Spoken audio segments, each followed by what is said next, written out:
Hello दोस्तों, नमस्कार।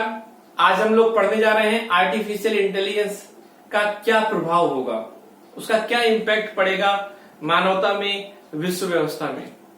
Artificial intelligence के बारे में कहा जाता है कि यह मानवता के संदर्भ में या तो सबसे बेहतर आविष्कार होगा या तो सबसे खतरनाक। स्टीफन हॉकिंस ने ऐसा कहा है। या यह भी कहा जाता है कि विश्व में जो भी देश एआई टेक्नोलॉजी में बेहतर होगा वो पूरे विश्व को लीड करेगा, अर्थात भविष्य में उसी का डंका बजेगा। तो ये सब क्यों बातें कही जा रही हैं? इन कथनों को समझने के लिए हमें आर्टिफिशियल इंटेलिजेंस के इंपैक्ट के बारे में पढ़ना होगा। हमें समझना होगा कि आर्टिफिशियल इंटेलिजेंस का क्या प्रभाव पड़ेगा। जब तक हम नहीं समझेंगे तब तक हमें इन कथनों का निहितार्थ समझ में नहीं आएगा। तो आइए हम लोग चलते हैं, हम लोग समझते हैं कि आर्टिफिशियल इंटेलिजेंस का क्या इंपैक्ट होगा। तो हम लोग पहले पॉजिटिव इंपैक्ट पढ़ते हैं, फिर नेगेटिव।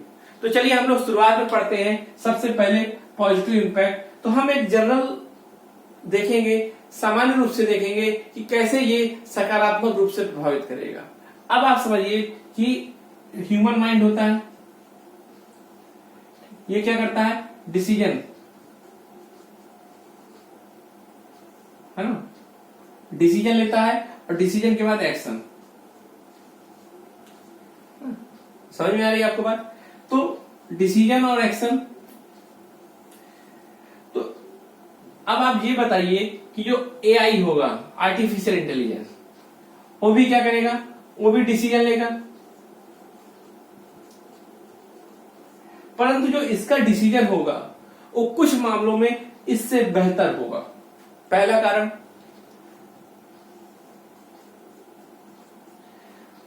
एआई में कोई लिमिट नहीं होगी, टाइम की लिमिट, कि भाई कुछ ही घंटे काम कर सकता है, ये रात दिन काम कर सकता है ना। जैसे मस्तिष्क, मानव मस्तिष्क होता है, वो ज्यादा से ज्यादा 1 घंटे 2 घंटे काम करेगा, फिर थक जाएगा, है ना। या 3 घंटे ज्यादा से ज्यादा 4 घंटे, फिर तो थकेगा ना, उसे सोना भी है। लेकिन कंप्यूटर आर्टिफिशियल इंटेलिजेंस के संबंध में ऐसा नहीं है। फिर फास्ट, आप जानते हो कि जो मानव मस्तिष्क है वो काम तो करता है कई तरह के, लेकिन धीरे करता है। जैसे कैलकुलेशन धीरे करेगा, लेकिन कंप्यूटर वही कैलकुलेशन बहुत तेज कर लेगा, है ना। किसी भी काम को मानव मस्तिष्क है जो वो धीरे करता है, जबकि कंप्यूटर या कोई भी आर्टिफिशियल इंटेलिजेंस से युक्त मशीन उस काम को बहुत तेज करेगी। तीसरा है एक्यूरेसी, अर्थात काम में शुद्धता। शुद्धता मतलब काम गलत ना होने का चांस, एरर। कंप्यूटर या आर्टिफिशियल इंटेलिजेंस से युक्त कोई भी मशीन जब काम करेगी तो उसमें एरर नहीं होगा, जबकि मानव मस्तिष्क जो भी काम करता है उसमें बहुत एरर होने की संभावना होती है ना। कहते हैं ना कि मानव हो तो गलती तो होगी ही। अब इसको एक उदाहरण से समझिए। मान लीजिए एक फैक्ट्री है, जैसे मान लीजिए रियल जूस की फैक्ट्री है ना। तो रियल जूस में फल आते होंगे, तो फलों को हमें क्या करना पड़ता होगा? सेलेक्ट करना पड़ता होगा, अच्छे और खराब।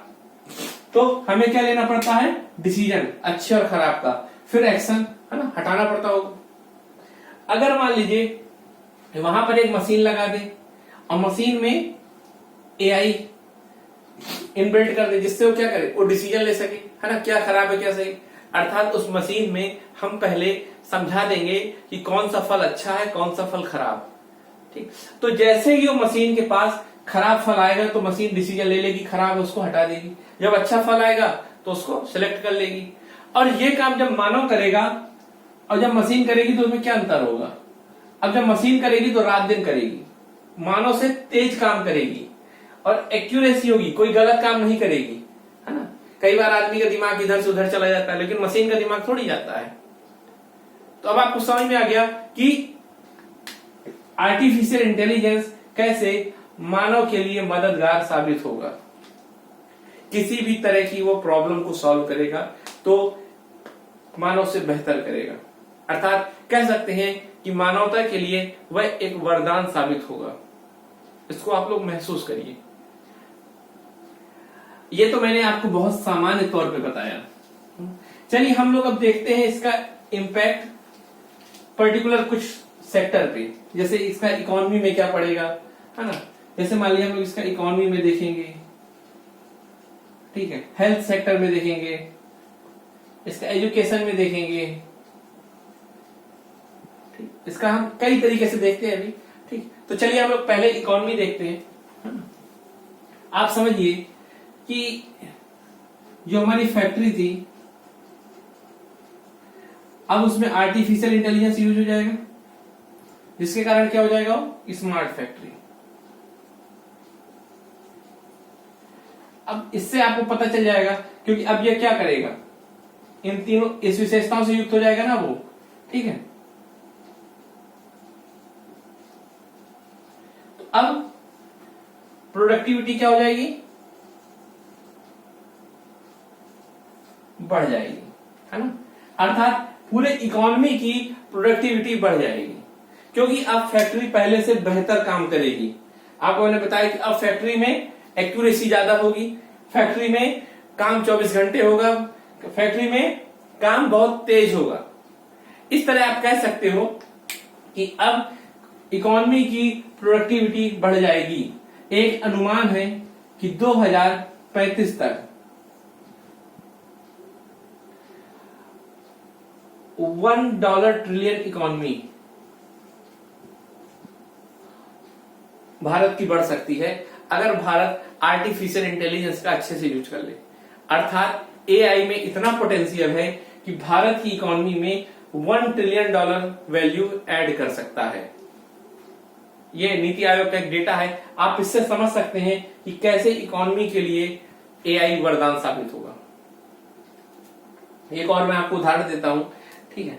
ये जैसे मैंने अभी आपको फैक्ट्री का दिया, ठीक, तो मैं आपको एग्रीकल्चर का उदाहरण देता हूं, ठीक। मैं आपको जितने भी एग्जांपल दे रहा हूं वो भारत के संदर्भ में है, आप उसका कहीं और भी यूज कर सकते हैं, ठीक। जैसे मान लो एग्रीकल्चर है, जैसे भारत में 2993 केजी पर हेक्टेयर ईल्ड है अनाज की, अर्थात 1 हेक्टेयर में 3000 किलो के आसपास अनाज होता है भारत में, जबकि यूएसए में लगभग 8000 है। अब आप समझिए कि भारत में कितनी कम प्रोडक्टिविटी है। ऐसा क्यों है, क्योंकि किसानों को जानकारी नहीं है कि सही उर्वरक या कौन सा उर्वरक कितनी मात्रा में यूज करें, कितना पानी यूज करें, है ना, किस मौसम में क्या उगाना चाहिए। तो ये सब जानकारी न होने के कारण किसान की प्रोडक्टिविटी कम होती है। लेकिन अगर मान लीजिए इस किसान को एक कोई ऐसा हेल्पर मिल जाए जो इसको सभी जानकारी दे दे,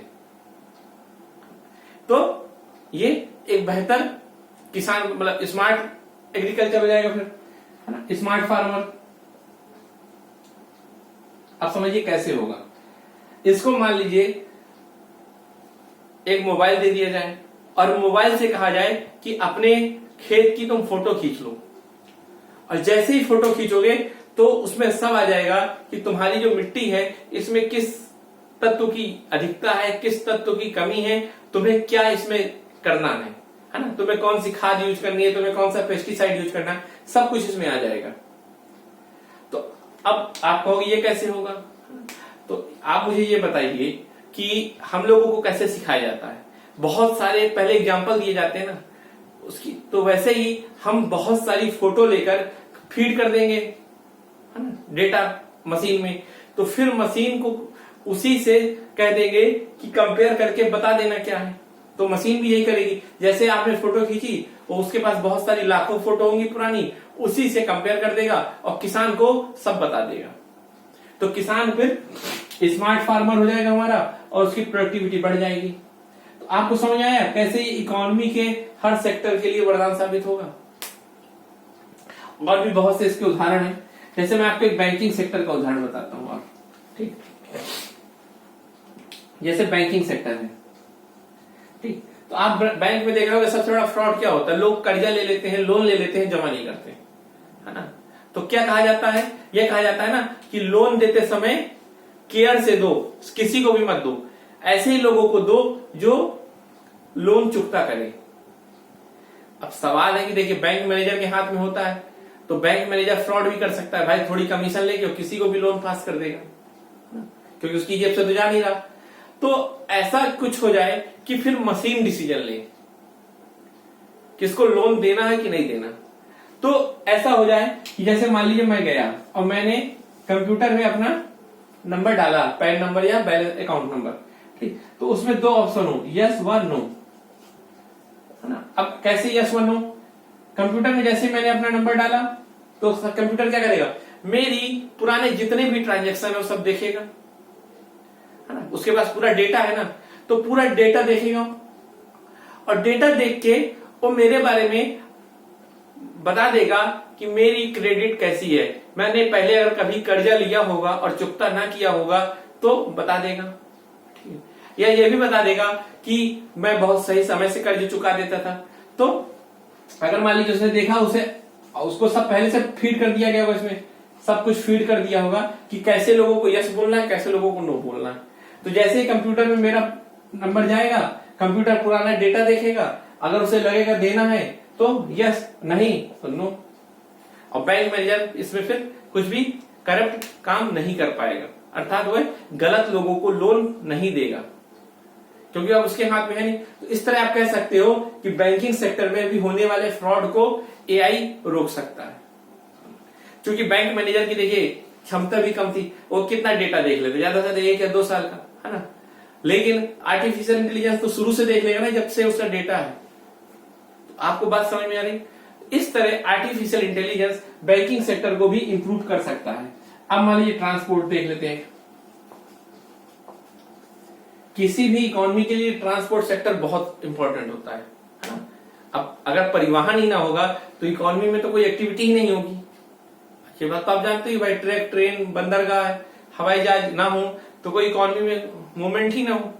अब सवाल ये है कि इससे क्या होगा, आर्टिफिशियल इंटेलिजेंस आ जाएगा। तो आप सोचिए, अगर सारी ट्रेन आर्टिफिशियल इंटेलिजेंस से लेस हो जाएंगी तो कभी एक्सीडेंट होगा, डिरेल नहीं होंगी, है ना। क्योंकि मनुष्य ड्राइवर गलती कर सकता है, सेंसर गलती नहीं करेंगे। सेंसर तुरंत पहचान लेगा कि पटरियां कैसी हैं या कोई दूसरी गाड़ी भी उसी पटरी में आ रही है, इस तरह, ठीक। मान लीजिए जो ड्राइवर चलते हैं उसमें क्या होता है, रात को सोते हैं फिर चलते हैं। लेकिन जब अगर एआई से युक्त होगा तो रात दिन ट्रक चलेंगे और कम समय में चीजें इधर से उधर पहुंचने लगेंगी, जिससे हमारी लॉजिस्टिक क्षमता और बढ़ जाएगी। इस तरह हम इकोनॉमी में अपनी प्रोडक्टिविटी को बढ़ा सकते हैं और आप कह सकते हो कि आर्टिफिशियल इंटेलिजेंस इकोनॉमी के लिए वरदान साबित होगा। अब आप इसमें अगर इसके लिए वरदान है तो और सेक्टर देखते हैं, जैसे मान लीजिए हेल्थ।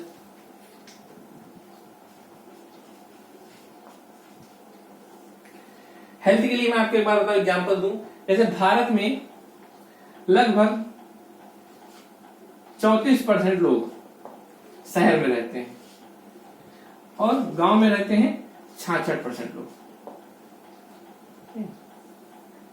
लेकिन जो डॉक्टर है, डॉक्टर, ठीक, वो रहते हैं लगभग 60% शहर में और गांव में मात्र 40% या इससे भी कम है थोड़ी, ठीक है। मैंने अप्रॉक्स बताया, याद रहे आपको।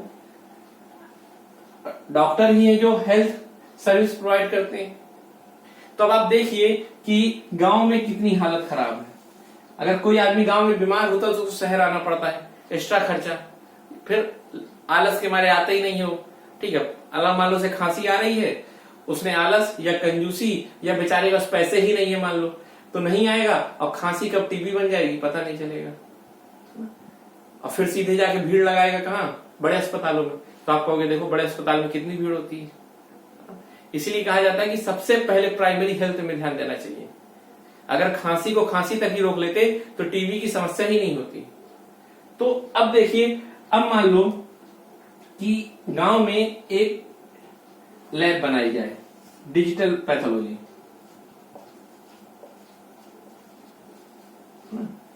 अब इसमें क्या हो, इसमें कोई भी जाए जिसको खांसी आ रही हो, है ना, वो अपना सैंपल दे और सैंपल के बाद तुरंत उसका सैंपल का जांच हो जाएगी ऑटोमेटिक, क्योंकि आर्टिफिशियल इंटेलिजेंस है। फिर जैसे ही जांच होगी तुरंत उसका प्रिस्क्रिप्शन आ जाएगा, है ना, कि भाई ये दवाई लेनी है, ठीक, और उसको शहर आने की कोई जरूरत ही नहीं। तो इस तरह आप कह सकते हो कि आर्टिफिशियल इंटेलिजेंस हर गांव में हेल्थ सर्विस को मजबूत करेगा, ठीक है। तो इस तरह आप समझ सकते हो कि हेल्थ सेक्टर के लिए कैसे आर्टिफिशियल इंटेलिजेंस वरदान साबित होगा। अब जैसे मान लीजिए कोरोना है, तो जो कोरोना की वैक्सीन बन रही है वो आर्टिफिशियल इंटेलिजेंस के कारण उसका समय बहुत कम हो गया। पहले जो काम 1 साल में होता था अब वो 1 हफ्ते में हो रहा है। ठीक है, जो 1 ईयर का काम था अब वो 1 हफ्ते में हो रहा है। ये आप पढ़िएगा, जब कोरोना और आर्टिफिशियल इंटेलिजेंस करिएगा सर्च तो उसमें आपको पता चलेगा। क्योंकि दवाइयों का कॉम्बिनेशन होता है, जैसे मान लीजिए इतनी कई दवाई हैं, अब इनका कॉम्बिनेशन होगा तो इनके कितने कॉम्बिनेशन बनेंगे, ये काम एआई बहुत कम समय में बहुत अच्छे से कर लेगा, जबकि मनुष्य की लिमिट है ना, मैंने आपको पहले भी बताया। तो इस तरह आप देख सकते हो कि आर्टिफिशियल इंटेलिजेंस कैसे नई नई दवाओं के रिसर्च में भी बहुत हेल्पफुल हो रहा है। अब एजुकेशन देखिए, एजुकेशन में क्या होता है कि हर बच्चा एक विशेष योग्यता रखता है ना, और उसमें कुछ विशेष कमियां होती हैं। हर बच्चा अपने आप में अलग होता है, परंतु टीचर हर बच्चे पे पर्याप्त ध्यान नहीं दे पाता। अगर हम हर स्टूडेंट का फोन को ही या टैबलेट को या कंप्यूटर को ही उसका टीचर बना दे तो ये कितना अच्छा होगा। और ये एआई के कारण संभव है। जैसे मान लीजिए कोई बच्चा है, उसने कोई सुलेख लिखा है ना, और सुलेख लिखने में वो बार बार एक ही गलती कोई करता है, तो जैसे ही वो फोटो खींच के कंप्यूटर में फीड करेगा तो कंप्यूटर बता देगा कि बेटा तुम बार बार यही गलती कर रहे हो, तो इसी बस को सुधारो, है ना। टीचर तो निग्लेक्ट कर देता, लेकिन कंप्यूटर उसकी एक एक पर्टिकुलर उसकी समस्या को समझेगा। इस तरह आप कह सकते हो कि एजुकेशन की क्वालिटी बहुत इंप्रूव होगी, लर्निंग आउटकम बढ़ेगा, है ना, क्योंकि जब हर बच्चे पे ध्यान दिया जाएगा तो लर्निंग आउटकम बढ़ेगा। तो यही योजना है सरकारों की कि आर्टिफिशियल इंटेलिजेंस को यूज किया जाए ताकि हर बच्चे को वो समझे। अब एक और एजुकेशन में होता है, जैसे मान लीजिए हमारे टीचर गए, है ना, और कई हाजिरी लगा दिया कि बच्चा आता ही नहीं है, लेकिन अगर ऐसा कह दिया जाए कि हर बच्चे की फोटो, मतलब जब भी सभा हो, सुबह सुबह प्रार्थना होती है ना, तो एक सामूहिक फोटो खींची जाए, क्योंकि आर्टिफिशियल में क्या होता है, फेशियल रिकॉग्निशन, है ना, तो सभी बच्चों को पहचान के अपने आप अटेंडेंस हो जाएगी, तो टीचर झूठ नहीं बोलेगा और टीचर की अकाउंटेबिलिटी बढ़ेगी कि कोई बच्चा नहीं आ रहा तो क्यों नहीं आ रहा, क्योंकि सब तो जानकारी अब ऊपर के अधिकारियों को भी होगी ना। तो इस तरह आप कह सकते हो कि आर्टिफिशियल इंटेलिजेंस से एजुकेशन सेक्टर भी इंप्रूव होगा। और एक जैसे मान लीजिए कोई ब्लाइंड है, अंधा आदमी है ना, तो लोगों को पहचान नहीं पा रहा होगा और उसको सड़क में चलने में दिक्कत होगी। यदि मान लीजिए हम उसकी छड़ी जो है, जो उसकी स्टिक है, उसको एआई से लेस कर दें, अर्थात उसमें फेशियल रिकॉग्निशन की क्षमता, एनएलपी, है ना, अर्थात वो भाषा को भी समझे, साथ में वो लोगों की इमेज को भी पहचान ले। तो अब आप बताइए, उसके पास जब कोई सामने इंसान आएगा तो तुरंत उसकी छड़ी उसकी इमेज को देखेगी और उसको नाम बोल देगी कि ये आदमी है। तो कैसे वो रास्ते में भी जब चलेगा तो उसको सुरक्षित तौर पे उसके मंजिल तक ले जाएगी। तो एक कैसे एक स्टिक अगर एआई से युक्त कर देंगे तो एक व्यक्ति जो अंधा था उसकी समस्याएं खत्म हो जाएंगी। तो आप समझिए कैसे ये अंधे के लिए, ये अंधे व्यक्ति के लिए वरदान साबित होगी। तो आपको मैंने इसका फायदा बताया। अब देखिए, जैसे मान लीजिए आर्टिफिशियल इंटेलिजेंस के और भी फायदे बताएं कि हर आदमी को अपने अनुसार की सेवाएं मिलेंगी। जैसे मान लीजिए आप रेस्टोरेंट जाते हो, और रेस्टोरेंट जब जाते हो तो आप जब ऑर्डर देते हो खाने का तो उसमें कुछ चीजें एक्स्ट्रा बताते हो ना कि आपको ज्यादा तीखा पसंद है, आपको ये मसाला पसंद है, आपको ये नहीं पसंद, है ना। यदि ये सब चीजें आपकी फीड कर दी हैं और आपका उसमें कोई एक नंबर के साथ फीड कर दिया है, जब कभी भी आप दोबारा उस रेस्टोरेंट जाओगे, अपना फोन नंबर उसमें बताओगे तो आपकी खासियत बता देगा, भाई साहब को ये चीजें पसंद है ना। तो बताइए इससे रेस्टोरेंट अच्छी सर्विस दे पाएंगे कि नहीं दे पाएंगे? दे पाएंगे। अब जितने भी पिज्जा कैफे होते हैं उसकी पूरी चेन होती है। मान लीजिए आज आपने खाया कोलकाता में और आपने अपना फोन नंबर दिया और उसमें बताया कि आपने पिज्जा में, ठीक है, चीज ज्यादा करना, कम करना, जो भी कैप्सिकम सब बता दिया। लेकिन जब आप दोबारा दिल्ली में आओगे खाने उसी ब्रांच, मतलब उसी की ब्रांच में, तो जैसे ही आप अपना फोन नंबर डालोगे वो डेटा तो आ जाएगा इधर और आपके बारे में बता देगा सब कुछ। तो इस तरह से सर्विस डिलीवरी की क्वालिटी इंप्रूव होगी, है ना। तो आप देख रहे हो कि अमेजॉन, फ्लिपकार्ट ये सब क्या कर रहा है। अब जैसे नेटफ्लिक्स है, तो नेटफ्लिक्स में क्या होता है, वो आपके पुराने डेटा के बेस पे ये डिसाइड करता है कि आपको क्या अच्छा लगता है, फिर वही चीज आपकी स्क्रीन में आती है ना। ऐसे ही आप जियो साउंड जो म्यूजिक है उसको देखो, वो भी आपकी पसंद को समझता है, फिर वैसे ही म्यूजिक आपको रिकमेंड करता है। तो आर्टिफिशियल इंटेलिजेंस कैसे आपको बेहतर तरीके से समझ रहा है और आपको बेहतर सर्विस देने की कोशिश कर रहा है। आर्टिफिशियल इंटेलिजेंस उस सेक्टर में भी बहुत काम आएगा जिस सेक्टर में मनुष्यों का काम करना बेहतर नहीं है। जैसे मान लीजिए बम को डिफ्यूज करना है ना, या युद्ध लड़ना, तो वहां भी अगर आर्टिफिशियल इंटेलिजेंस को हम यूज करेंगे तो वहां हम मानव की गरिमा को बचा पाएंगे, है ना, मानव की शहादतों को, कई शहीद हो जाते हैं बेचारे, वो भी बचेंगे। अब जैसे बॉर्डर है, बॉर्डर पे हमें सिक्योरिटी के लिए अगर हम आर्टिफिशियल इंटेलिजेंस यूज कर देंगे तो हमारी एक्यूरेसी कितनी बढ़ जाएगी, उसको कोई नहीं क्रॉस कर पाएगा क्योंकि सेंसर गलती नहीं करेंगे। ठीक, इससे आप समझ सकते हो। जैसे कुंभ का मेला, तो कुंभ के मेले में इस बार जो भीड़ को मैनेज किया था वो आर्टिफिशियल इंटेलिजेंस के द्वारा, आर्टिफिशियल इंटेलिजेंस के द्वारा पूरा मैनेज हुआ। आप देखो एक भी एक्सीडेंट नहीं हुए क्योंकि आर्टिफिशियल इंटेलिजेंस ने बेहतर पैटर्न बना दिया था कि कौन सा रास्ता कहां से होना चाहिए। उसने सैटेलाइट इमेज के थ्रू सारा अच्छा काम किया। आप देखो जो लास्ट अभी मोदी की रैली हुई थी दिल्ली में, उसमें भी facial recognition artificial intelligence use किया गया, है ना। इसमें क्या है, जैसे मान लीजिए कोई रैली हो रही है, अब उसमें कई लोग आएंगे, अब जिस क्षेत्र में वो रैली होनी है उस क्षेत्र से संबंधित जितने क्रिमिनल लोग हैं उसका डेटा डाल दिया जाए, और जैसे ही लोग आएंगे अगर उसमें वो क्रिमिनल प्रवृत्ति वाले लोग होंगे तो पुलिस को जानकारी पहुंच जाएगी तुरंत। और ये काम अगर इंसान करेगा तो गलती कर भी सकता है, परंतु जब एआई काम करेगा तो गलती नहीं करेगा। तो इस तरह आप समझिए कि आर्टिफिशियल इंटेलिजेंस हमारे अर्थात मानव के जीवन के सभी आयामों को सकारात्मक रूप से प्रभावित करेगा, चाहे वो स्ट्रेटेजिकल हो, चाहे वो साइबर सिक्योरिटी हो, चाहे वो ट्रांसपोर्ट हो, इकोनॉमी हो, एग्रीकल्चर हो, हेल्थ हो, एजुकेशन हो। मैंने आपको कई उदाहरण दिए और आप लोग कमेंट के द्वारा मुझे नए नए और बताइएगा यहाँ पर आर्टिफिशियल इंटेलिजेंस काम कर सकता है। लेकिन आपको पता है कि ऐसा भी कहा जाता है आर्टिफिशियल इंटेलिजेंस अभिशाप होगा या मानवता को खत्म कर देगा। तो ऐसा क्यों कहा जाता है, इसको भी आइए समझते हैं। इसको समझने के लिए हमें समझना होगा आर्टिफिशियल इंटेलिजेंस के पहले टाइप। ठीक है, देखिए आर्टिफिशियल इंटेलिजेंस 3 तरीके का होता है। ठीक है, नैरो एआई, इसी को समझिएगा वीक एआई, एक होता है स्ट्रॉन्ग एआई, इसको बोलते हैं जनरल एआई, और ये होता है सुपर एआई या सिंगुलरिटी। आप समझिए, देखिए ये 3 टाइप बताए गए हैं एआई के, और इनके तीनों का आधार ये है कि ये धीरे, मतलब चूंकि हम क्या कर रहे हैं, हम मशीन को मानव मस्तिष्क के समान बना रहे हैं। अब जिस मशीन को हम मानव मस्तिष्क के जितने करीब ले जाएंगे वो उतना बेहतर होगा। उसी आधार पे हमने इसको 3 भागों में डिवाइड किया है। जैसे नैरो एआई या वीक एआई का क्या तात्पर्य है कि ऐसी मशीन केवल किसी एक संबंध में निर्णय ले पाती है ना। जैसे मान लीजिए कि चेस है ना, तो जब आप चेस खेलते हो तो वो भी एआई है, पर वो वीक एआई का एग्जांपल है क्योंकि वो चेस के अलावा और कोई काम नहीं कर पाएगा। जैसे आप चेस खेल रहे हो मान लीजिए कंप्यूटर के साथ और आप रोने लगो हारते ही, तो चेस क्या होगा, वो नहीं समझेगा आपके आंसू क्या है, उसको इमोशन से कोई मतलब नहीं, वो खेलेगा आराम से।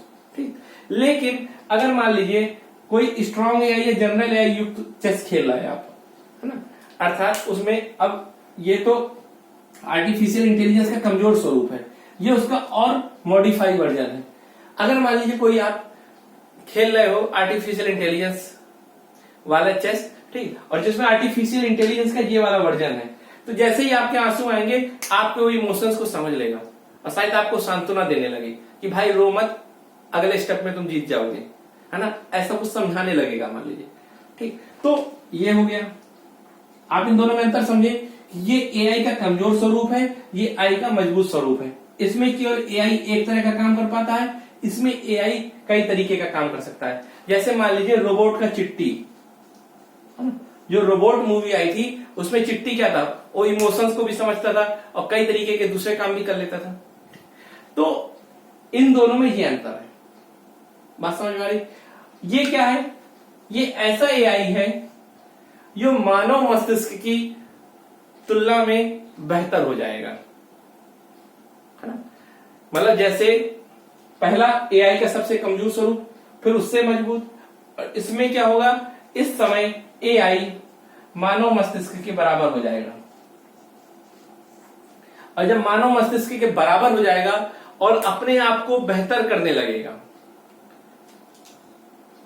ये होगा सिंगुलरिटी। अर्थात अब जो मशीन थी वो मानव मस्तिष्क के बराबर की क्षमता से युक्त हो गई है।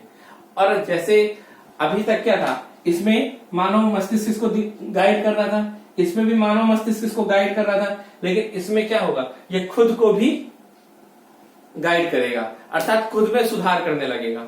भाई इसमें सुधार कौन कर रहा था? मनुष्य। इसमें सुधार कौन कर रहा था? मनुष्य। लेकिन इसको सुधारने के लिए ये खुद भी या खुद को बेहतर करने लगेगा। यही सबसे खतरनाक स्थिति है ना। जब सुपर एआई आ जाएगा या सिंगुलरिटी की स्टेज आ जाएगी तो मशीनें खुद को बेहतर करने लगेंगी। अब एक सवाल ये है कि जब मशीनें खुद को बेहतर करेंगी तो क्या मनुष्यों की बात मानेगी वो, है ना? क्या मनुष्यों की बात मानेगी? यदि मनुष्यों के कंट्रोल में नहीं रहेंगी तो क्या मनुष्यों के लिए घातक नहीं सिद्ध हो सकती? जैसे आप टर्मिनेटर मूवी देखो, उसमें यही है। तो इसी स्टेज के कारण कहा जाता है कि एआई मानवता के लिए खतरा बन सकता है। ये अभी तो काल्पनिक है, अभी तो हम यहां भी नहीं पहुंचे, अभी तक हम केवल यहां काम कर रहे हैं, है ना, फिर यहां पहुंचेंगे, लेकिन खतरा तो हो सकता है। इन्हीं सब आधार पे कहा जा रहा है कि आर्टिफिशियल इंटेलिजेंस मानवता के लिए खतरा हो जाएगा, क्योंकि एक समय बाद वह खुद को बेहतर करने लगेगा और मनुष्यों की बात नहीं मानेगा। शायद वो खुद को ऊपर रख ले और मनुष्यों को नौकर बना ले, हो सकता है ना?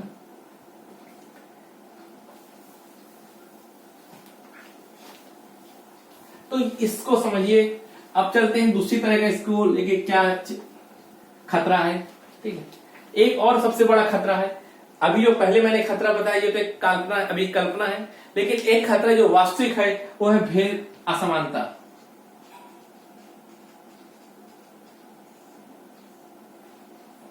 आर्टिफिशियल इंटेलिजेंस कहा जाता है कि बहुत असमानता पैदा कर देगा।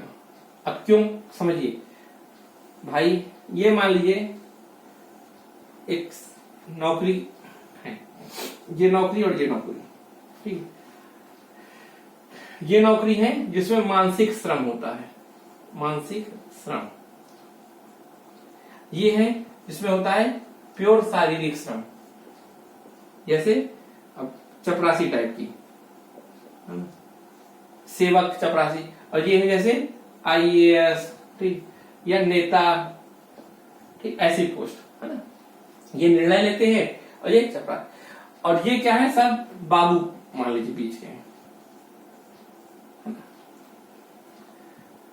ठीक। अब आप ये बताइए, ये जितनी पोस्ट हैं, जैसे बाबू हो गया, ड्राइवर हो गया, ये जितनी पोस्ट हैं, ये एक निश्चित पैटर्न पे काम करती हैं।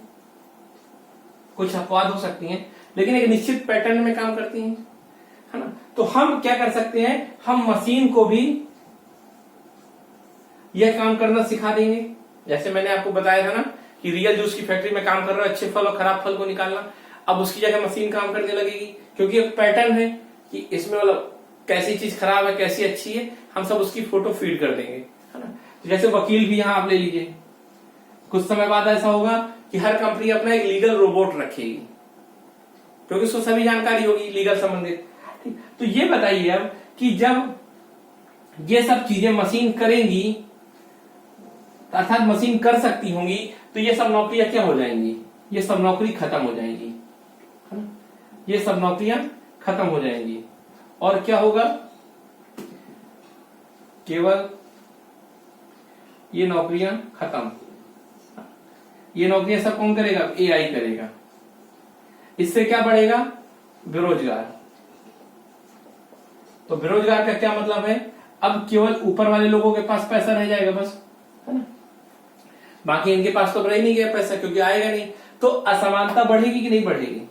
तो ये सबसे बड़ा खतरा है। इससे असमानता बढ़ सकती है, लोगों की नौकरियां चली जाएंगी, हाहाकार होगा। अब आप समझिए, जब आपके मोहल्ले में या आपके गांव में लोगों, जो युवा है, यूथ है, उसके पास नौकरी नहीं होगी तो क्या करेगा वो? या तो तनाव में रहेगा, सुसाइड करेगा, या तो फिर क्या करेगा, लॉ एंड ऑर्डर में प्रॉब्लम क्रिएट करेगा, है ना। तो यही सब समस्याएं तो होंगी। तो एआई इस तरह की भी समस्याएं पैदा कर सकता है ना। अर्थात दो वर्ग बन जाएंगे। आप देखिए, जो मार्क्स कहता था ना दो वर्ग की बात, वो आप यहां से जोड़ सकते हैं। शायद मार्क्स ने फ्यूचर के बारे में कहा हो अभी तक। तो यहां से समझिए आप कि कैसे बेरोजगारी बढ़ेगी, असमानता बढ़ेगी और मानसिक तनाव बढ़ेगा। तो कहा जा सकता है कि एआई मानवता के लिए ये सब खतरे पैदा करेगा। और भी कई तरह के खतरे होते हैं। जैसे मान लीजिए अगर एआई से युक्त कभी युद्ध हो जाए, है ना। जैसे मान लीजिए जो टैंकर है, अब टैंकर में किसी सैनिक को नहीं रहना, वो खुद ही चल रहा है, तो कितने खतरनाक युद्ध होंगे। तो एआई की ये सब खतरे हैं। मैंने आपको एआई के फायदे बता दिए, एआई के खतरे बता दिए, है ना। तो ये दो बातें हो गई। लेकिन इनका निष्कर्ष क्या है? इसका निष्कर्ष ये है कि कोई भी टेक्नोलॉजी अपने आप में अच्छी और बुरी नहीं होती। अच्छी और बुरी उसको यूज करने वाले लोग बनाते हैं। जैसे एक चाकू है, अगर आप उससे अपनी रक्षा करते हो तो अच्छी है, अगर उसे किसी को खतरा पहुंचाते हो तो बुरी है। तो वैसे ही आर्टिफिशियल इंटेलिजेंस में बहुत सी अच्छी बातें भी हैं, बहुत सी खराब बातें भी हैं। अब ये हमें डिसाइड करना है कि हमें उसका को किस तरह यूज करना है। चलिए अब नेक्स्ट स्टेप में हम पढ़ेंगे आर्टिफिशियल इंटेलिजेंस को लेकर चुनौतियां। क्या चुनौतियां हैं? 3 तरह की मेन चुनौतियां हैं। एक है एथिकल, दूसरी लीगल, तीसरी है, ठीक है, इसको बोलेंगे बायसनेस या भेदभाव। समझिएगा अभी कैसे, ठीक है। एथिकल क्या है? देखिए, हम लोगों को सिखाया जाता है सही क्या है, गलत क्या है ना। यही तो एथिक्स है कि सही ये करना चाहिए, वो नहीं करना चाहिए। ये हमें सिखाया जाता है ना कि झूठ नहीं बोलना चाहिए, सत्य बोलना चाहिए, ईमानदारी करनी चाहिए, सत्य निष्ठा रखनी चाहिए।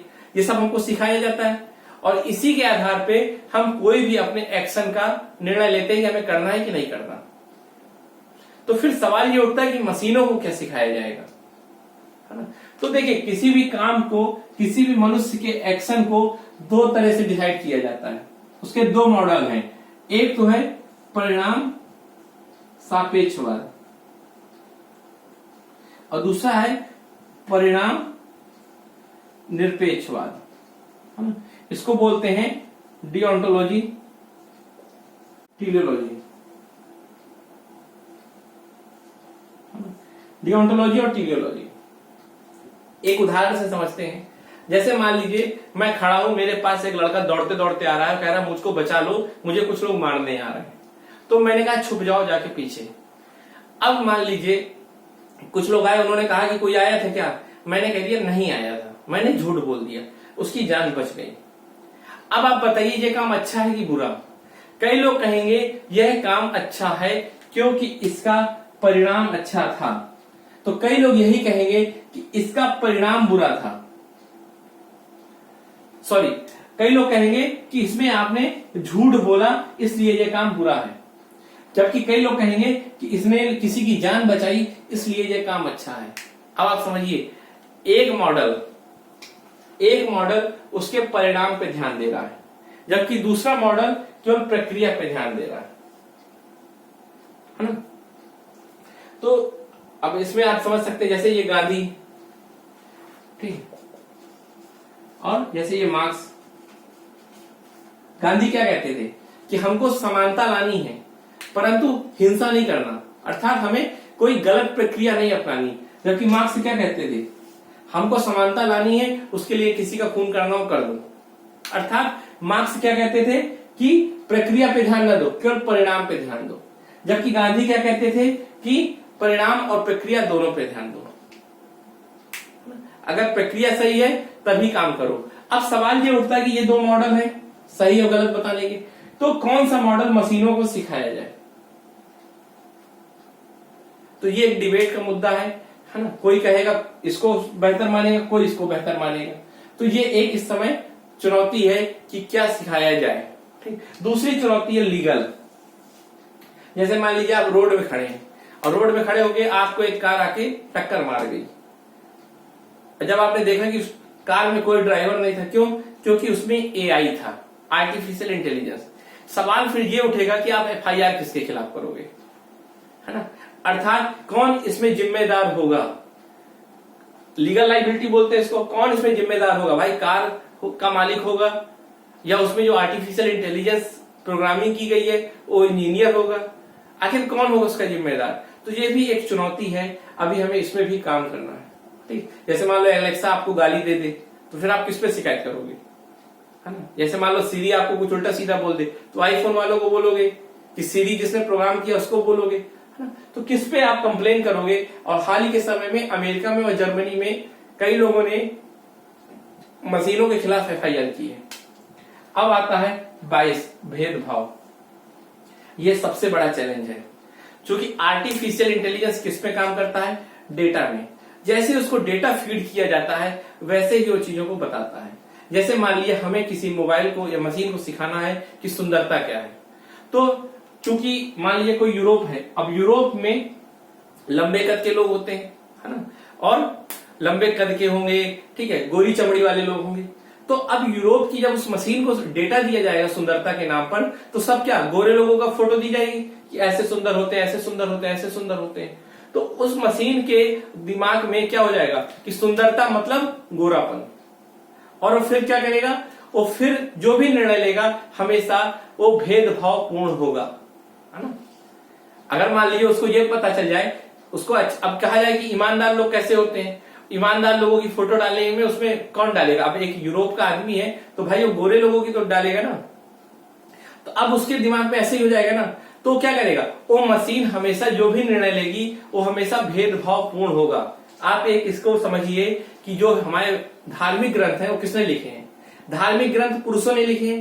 तो चूंकि पुरुषों ने लिखे हैं तो पुरुषों ने ही उसमें क्या किया है?